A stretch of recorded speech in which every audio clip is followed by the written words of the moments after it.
पश्चिम बंगाल का एक प्रसिद्ध जिला परगना, जहाँ पर स्थित है गंगा सागर। एक कहावत जो यूं ही नहीं बनी, सारे तीर्थ बार बार गंगा सागर एक बार। यानी सभी तीर्थों में बार बार जाने से मिलने वाला समूचा पुण्य केवल एक बार गंगा सागर जाने से मिल जाता है। गंगा सागर में गौमुख से निकलने वाली भारत की एक पवित्र नदी गंगा का बंगाल की खाड़ी से संगम होता है। गंगा नदी और सागर का यही संगम गंगा सागर कहलाता है। हर साल मकर संक्रांति में गंगा सागर में एक बहुत ही भव्य मेले का आयोजन किया जाता है और जिसमें देश भर से लाखों श्रद्धालु पहुंचते हैं। यहाँ पर श्रद्धालु गंगा सागर में पवित्र डुबकी लगाते हैं और कपिल मुनि के आश्रम में भी दर्शन करते हैं। तो नमस्कार दोस्तों, आपका बहुत स्वागत है मेरे इस ट्रैवल एंड इन्फॉर्मेशन चैनल में। तो आज के इस वीडियो में मैं आपके लिए गंगा सागर से जुड़ी हुई संपूर्ण जानकारी लेकर आया हूँ कि आप किस प्रकार से वहाँ पर पहुँच सकते हैं, आप कहाँ पर ठहर सकते हैं और कम खर्चे और कम समय में आप किस प्रकार से गंगा सागर आ सकते हैं। ये सभी जानकारियाँ मैं आपके लिए इस वीडियो में लेकर आया हूँ। तो चलिए बिना देरी किए मैं सबसे पहले आपको बताता हूँ कि मैंने यह सफ़र किस प्रकार से तय किया था। मैंने अपने सफ़र की शुरुआत दिल्ली से करी और दिल्ली से हम पहले जगन्नाथपुरी गए थे और जगन्नाथपुरी में दर्शन के बाद हम वहाँ से कलकत्ता के शालीमार स्टेशन पर पहुँच चुके थे और कलकत्ता के शालीमार स्टेशन से टैक्सी लेकर हम पहुँच गए सियालदह रेलवे स्टेशन पर। जी हाँ, यदि आप भी गंगा सागर की यात्रा ट्रेन से करना चाहते हैं तो आपको कलकत्ता के सियालदह रेलवे स्टेशन पर आना होगा। सियालदह रेलवे स्टेशन से हमको एक लोकल ट्रेन पकड़नी होती है और उस लोकल ट्रेन में हमको लगभग 90 किलोमीटर का सफ़र करना होता है और इस ट्रेन से हमको काकद्वीप या फिर नामकाना स्टेशन पर उतरना होता है। जी हाँ, यहाँ पर हमारे पास गंगा सागर तक पहुँचने के दो ऑप्शन होते हैं, या तो हम काकद्वीप रेलवे स्टेशन पर उतरें या फिर नामकाना रेलवे स्टेशन पर उतरें। दोनों ही जगह से हमें गंगा सागर तक के लिए फेरी मिल जाती हैं। हमने अपनी यात्रा के दौरान सियालदह से काकद्वीप तक की दूरी तय की और कलकत्ता की इस लोकल ट्रेन का सफ़र बहुत ही यादगार था। इस यात्रा में थोड़ी थोड़ी देर में ही ट्रेन में लोकल स्ट्रीट फूड सेलर्स चढ़ते रहते हैं जो कि अलग अलग तरह के लोकल खाने के आइटम्स बेचते हैं, जिससे आपको इस पूरे सफ़र में कहीं भी बोरियत का एहसास नहीं होता। तो हमारा भी सियालदह से काकद्वीप तक का यह ट्रेन का सफ़र एक यादगार अनुभव था। काकद्वीप स्टेशन पर उतरने के बाद हमने वहाँ से ई रिक्शा लिया। अब ई रिक्शा से हमें उस स्थान तक जाना था जहाँ से हमें फेरी मिलती है।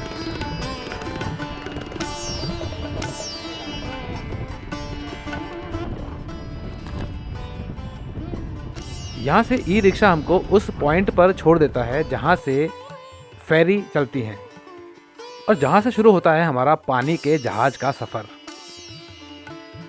यहाँ से हमको शिप में एक टापू तक जाना होता है।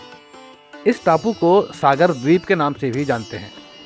फेरी में लगभग 200-250 लोग एक बार में सफ़र करते हैं और इसका किराया भी बहुत ही नॉमिनल है। यहाँ से 40 से 45 मिनट का सफ़र तय करके हम पहुँच जाते हैं कचुबेरिया।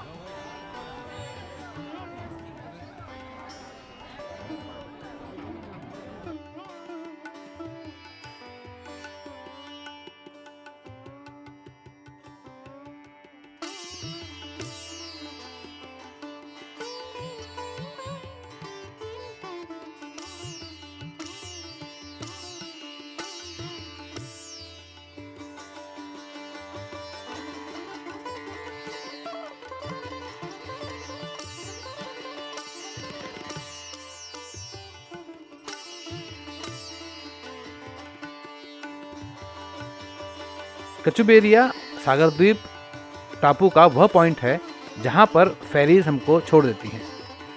अभी यहाँ पर हमारा सफ़र कंप्लीट नहीं होता। कचुबेरिया से हमको बस या फिर टैक्सी लेनी होती है, क्योंकि कचुबेरिया से वह पॉइंट जहाँ पर गंगा और सागर का संगम होता है, वह पॉइंट लगभग 30 किलोमीटर की दूरी पर है। बस से यह दूरी तय करने में आपको लगभग 50 रुपये का टिकट लगता है। वैसे यहाँ से इस दूरी को तय करने के लिए टैक्सी और शेयर्ड कैब भी अवेलेबल होती हैं, लेकिन बस से यात्रा करना सबसे सही और इकोनॉमिकल विकल्प है। हमने भी यह दूरी बस से तय की और लगभग 40 से 45 मिनट में हम गंगा सागर पर पहुंच चुके थे।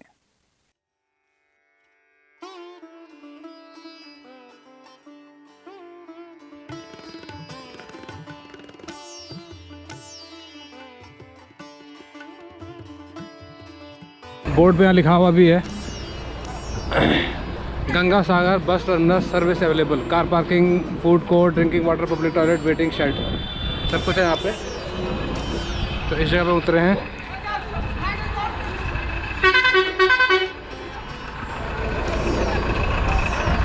और अब हम कर रहे हैं होटल की तलाश। तो सबसे पहला काम होटल या आश्रम जो भी हमें रुकने के लिए मिल जाए यहाँ पे, हम आज यहाँ स्टे करना है हमने। तो यहाँ हम स्टे करेंगे और स्टे करने के बाद जो है कल के दिन हम यहाँ से निकलेंगे और कल हम वापस शाम की हमारी ट्रेन है दिल्ली के लिए। आश्रम बहुत रहने के लिए, देखो स्वर्ग आश्रम इस तरह ये है यहाँ पे। आश्रम है, कुछ एक होटल भी होंगे यहाँ पे, तो यहीं हम ठहरेंगे आज। जिस टापू पर गंगा सागर स्थित है इसे सागर द्वीप के नाम से जाना जाता है और यहाँ पर जनसंख्या का अनुपात बहुत ही कम है। और जनसंख्या काफ़ी कम है, इसी वजह से यह क्षेत्र काफ़ी हरा भरा है। आपको किसी भी प्रकार का कोई पॉल्यूशन यहाँ पर नज़र नहीं आता। अब गंगा सागर पहुँचकर सबसे पहला काम जो हमने किया, और आप यदि जाते हैं तो आप लोगों को भी करना पड़ेगा, वह है अपने लिए रहने की व्यवस्था करना। तो यहाँ पर रहने के लिए बहुत सी धर्मशालाएँ उपलब्ध हैं, साथ ही यहाँ पर होटल्स भी अवेलेबल हैं जो कि आपको आसानी से और कम खर्च में उपलब्ध हो जाते हैं। लेकिन याद रखिएगा, यदि आप मकर संक्रांति के समय पर यहाँ पर आते हैं तो यहाँ पर उस समय बहुत ज़्यादा संख्या में श्रद्धालु आते हैं, क्योंकि मकर संक्रांति में गंगा सागर पर लगने वाला मेला भारत में कुंभ मेले के बाद दूसरा सबसे बड़ा मेला है। और मकर संक्रांति के मौके पर यहाँ पर बहुत से श्रद्धालु गंगा सागर में पवित्र स्नान के लिए आते हैं। उस समय पर यदि आप यहाँ पर आए हैं तो आपको संभवतः होटल मिलने में थोड़ी समस्या आ सकती है, या फिर आपको वहाँ पर होटल्स के लिए थोड़ा ज़्यादा पे करना पड़ सकता है। हमने सियालदह रेलवे स्टेशन से यह सफ़र सुबह के 9 बजे शुरू किया था और दिन में 3 बजे हम गंगा सागर पर पहुँच चुके थे। तो हमने यहाँ पर धर्मशाला में एक रूम लिया जिसकी कीमत हमें पड़ी 600 रुपये।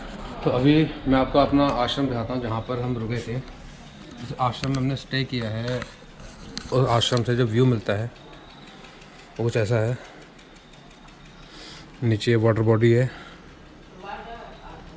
पेड़ हैं आसपास काफ़ी, और ये रूम्स हैं यहाँ पे। रूम्स ठीक ठाक है, साफ़ सफाई है रूम में, बेसिक सुविधाएं हैं। गीज़र वगैरह नहीं थे यहाँ पे, और यहाँ वैसे ऐसी रिक्वायरमेंट है भी नहीं। और जैसे आश्रम होते हैं, आश्रम है उस तरह का। और रूम रेंट भी यहाँ पे ठीक था।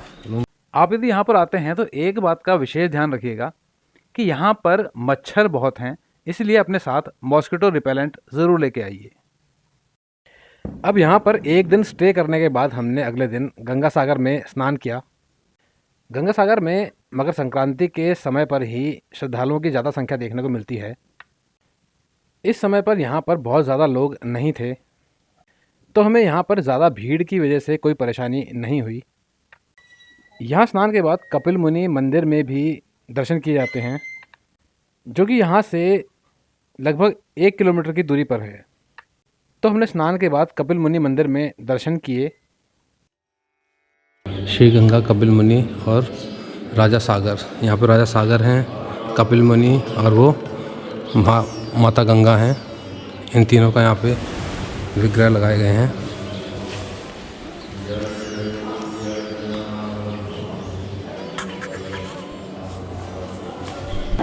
ये है मुख्य मंदिर, ये यहाँ का मुख्य मंदिर है, कपिल मुनि जी का मंदिर।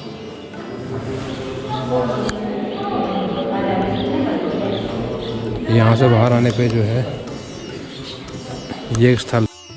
मान्यताओं के अनुसार राजा सगर के 60,000 पुत्रों को कपिल मुनि ने श्राप देकर भस्म कर दिया था और उन्हीं 60,000 पुत्रों को मोक्ष प्रदान करने के लिए राजा सगर के पोते भागीरथ ने माता गंगा को यहाँ पर अवतरित किया था। यही कारण है कि गंगा सागर में कपिल मुनि का आश्रम और मंदिर है और यहाँ पर राजा सगर और गंगा माता की मूर्तियाँ भी हैं। गंगा सागर में स्नान और कपिल मुनि मंदिर में दर्शन के बाद हमने यहाँ से अपना वापसी का सफ़र शुरू किया और शाम तक कलकत्ता के हावड़ा जंक्शन पहुँच गए। तो चलिए अब मैं आपको बताता हूँ कि दिल्ली से यदि आप गंगा सागर का टूर प्लान करते हैं तो आपको कितने दिन का समय लग जाएगा, आपका बजट कितना रहेगा और आपके टूर की आइटिनरी क्या रहेगी।